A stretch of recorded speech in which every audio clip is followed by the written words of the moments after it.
You're not my dad? That's right, we're doing Empire today. Well, no, not Empire Strikes Back. The greatest episode of Star Wars all time. It'd be so much cooler if we were. No, we're talking about actual empires.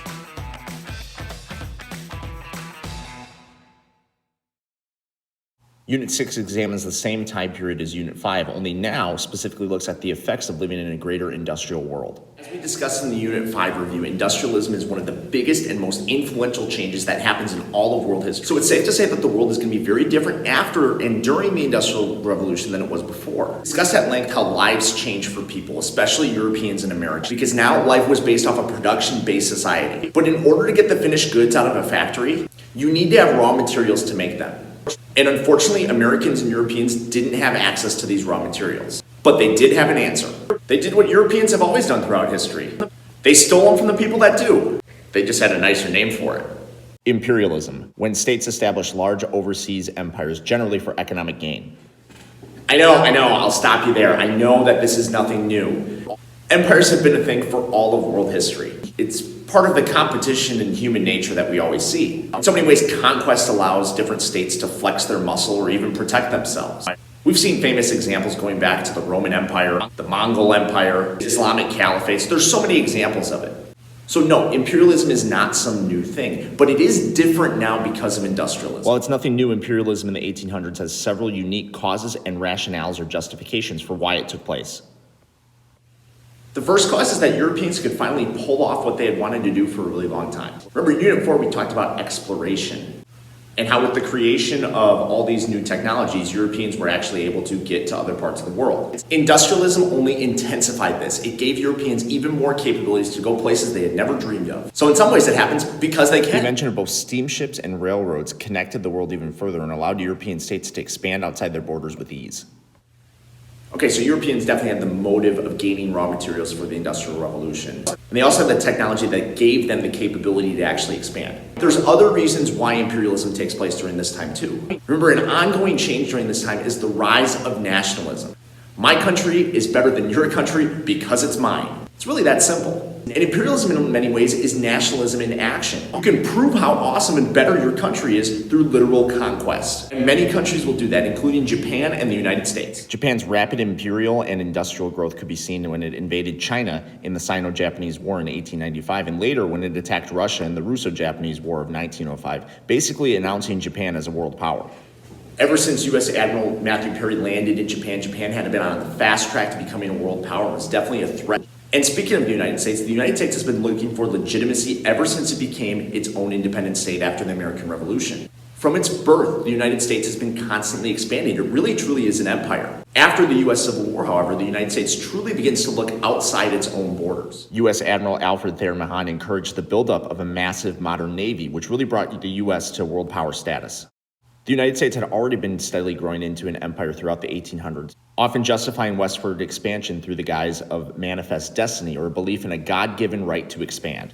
The U.S. truly announced its world power status by attacking Spain in the Spanish-American War.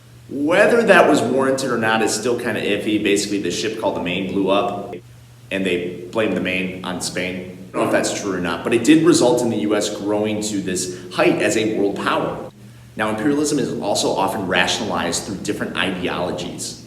From a morality standpoint, most people would agree that the conquest and attacking of innocent peoples is never warranted. Yet that's where these ideologies come in and provide a justification that probably wasn't there originally. This was especially true in the growing secular worldviews that were popular worldwide, specifically Darwinism and social Darwinism. Taking natural selection or the survival of the fittest and applying it to everything gave people the justification that they needed to go into these places throughout the world and basically take control of them and manipulate them. Many Europeans believed in a philosophy called the white man's burden, which held that white Europeans had a moral duty to bring civilization and culture to the rest of the world.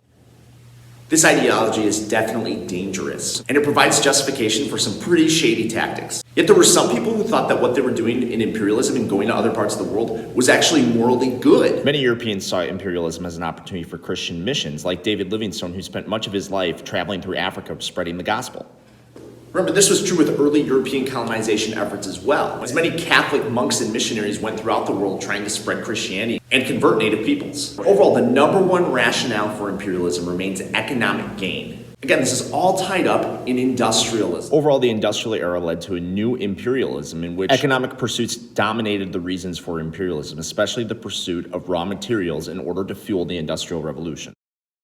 So overall, imperialism was caused by the fact that modern countries wanted to expand and achieve their nationalist goals. It was believed that large empires reflected strong modern states. This was often justified using both Christian and Darwinist worldviews, yet truly remained driven by economic success and fueling the Industrial Revolution. We're looking at imperialism through a causation lens, so let's talk about the effects. The first effect of imperialism is pretty obvious. You have Europeans in different parts of the world. The West is becoming more influential worldwide. And in some ways, this is a continuation of what we saw earlier in history. During the age of exploration, imperialism took the form of colonization. But some groups like the Portuguese and the British and Dutch East India companies set up trading posts in areas like the Spice Islands of Indonesia. This practice was normalized during the Industrial Age, as European states competed over spheres of influence which had important resources used during the Industrial Revolution. This process of spheres of influence puts more of the emphasis on the economic benefits of imperialism and less of the conquest and the growth of new societies. We're going to find that the West sets up spheres of influence all around the world, but we're going to talk about three main examples today: India, Africa, and China. India had been the subject of imperialism going back to the age of exploration when Portugal, the Dutch, and the British set up trading posts there specifically to trade spices. India was considered to be the crown jewel of the British Empire because it produced large supplies of cotton, which were in high demand in textile factories. But India also demonstrates one of the major effects of imperialism, which is local resistance, when the sepoys, Indian soldiers employed by the British, revolted for religious reasons, causing the British to send in the army and take more control of the Indian government. India would remain under intense British influence all the way up until after World War II. On the other hand, prior to the age of imperialism, Africa was not very involved in the world stage. For the most part, it was still tribal, and the only people who really participated in any sort of trade in that region were Muslim merchants on the Trans-Sahara routes. But that changes during this time. Until the 1800s, Africa had remained relatively untouched by the rest of the world, but presented numerous economic opportunities to the countries of the West. The need for raw materials had pushed Europeans into Africa in search of everything they needed. Since Africa was relatively undiscovered, they thought that maybe there would be some of these materials there, and they were right. The British were one of the first to take advantage of this, building the Suez Canal, which connected the Mediterranean Sea to the Red Sea, and a very important water route in world history. In 1884, European leaders met at the Berlin Conference, which was hosted by Otto von Bismarck, and divided up Africa amongst different European countries. Suddenly, there was a mad dash between Europeans into Africa for these valuable resources like rubber, palm oil, and diamonds. Commodities like diamonds were quickly discovered by entrepreneurs like Cecil Rhodes and his De Beers Mining Company, which fueled conflicts between Europeans and native Africans alike.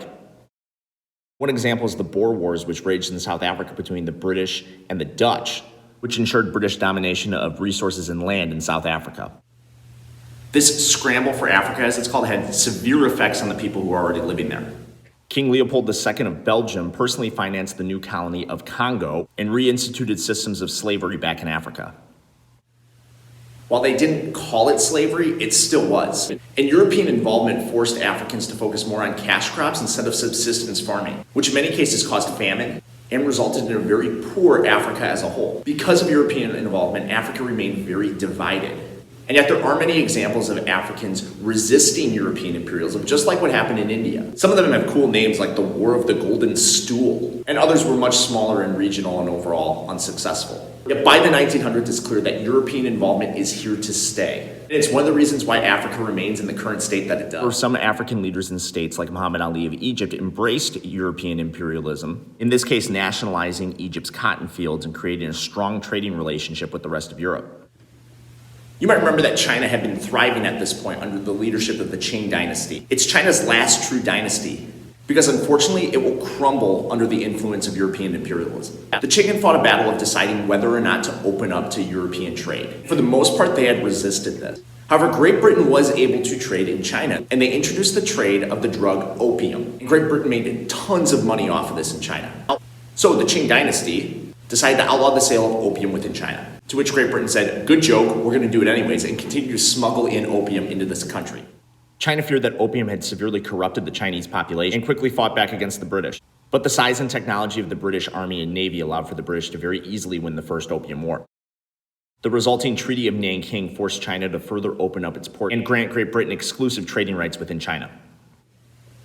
This was Great Britain's foot into the door of Chinese trade. And from here on, it's a downward spiral for the Qing dynasty as they continue to try to fight off Western involvement and resistance from their own people.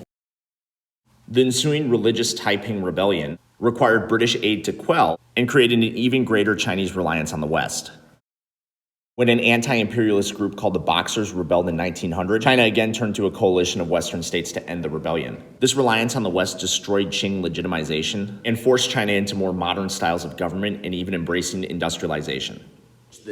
Not only did Western imperialism end the reign of the Qing dynasty, it really ended traditional China. And we'll see a string of other changes in China that take place over the next 100 years. So obviously, imperialism had its effects, especially on India, Africa, and China. But it also had the overall effect that it brought the world closer together. The concept of globalization, something that's very popular in Units 8 and 9 of AP World History, is beginning right now. Imperialism created transnational companies, like the United Fruit Company, which traded exotic fruits and other foods to the United States. These colonies, especially in Latin and South America, were often called banana republics because of the fruits that they produced. Imperialism certainly affected and changed regions of the world like India, Africa, and China, as these spheres of influence looked to produce raw materials and cash crops in order to fuel industrialism. Imperial efforts often faced challenges from violent local resistance, often leading to the destruction of already established local governments. These local peoples were often manipulated both politically and economically. Yet again, imperialism has truly created an increasingly more connected world. And as the world becomes more connected, it allows people to move. Another effect of the Industrial Revolution is an unprecedented rate in migration of peoples worldwide. At a simple level, migration happens because there's more people in the world than ever before and they're running out of space. By 1804, the world had 1 billion people for the first time. And throughout the rest of the modern era, starting in 1800, the population doubles every century, the entire population. They put people running out of room. Again, imperialism gave people the capabilities to go to different places. They could actually move now. Many of these people are motivated out of new opportunities for work. This was especially true in the United States. The United States had ideals of freedom that applied to everybody. And its booming economy had different job opportunities. So people from around the world flocked to the United States. And not just for work opportunities. Many immigrants to the United States were Irish. They fled to the United States during the Great Potato Famine for safety and for a better life. The famed Ellis Island saw the migration of thousands of people to the United States as the United States industrial economy continued to boom. For example, many Chinese citizens came to the United States as migrant workers and worked on the growing U.S. railroads. Many European states, including Great Britain, used convict labor to mass-produce cash crops and other commodities around the world. Industrialism provided new economic opportunities for people around the world, triggering unprecedented rates of migration. During the industrial era, the world's population had grown significantly, and new advances in imperial connections allowed people to pursue better environments and conditions anywhere they wanted around the world. Migration resulted almost entirely from different working opportunities. Migrations caused populations to continue to rise, as well as bring new diversity to different parts of the world. So one of the most important effects of the Industrial Revolution is this rise in new imperialism that takes place during this point. We said it takes steps towards a globalization pattern that's only going to intensify over the next 100 years. The world is very different now than it was before. Sounds familiar, but it's definitely true at this point. So that's it for Unit 6. Thanks for watching. We'll see you next time.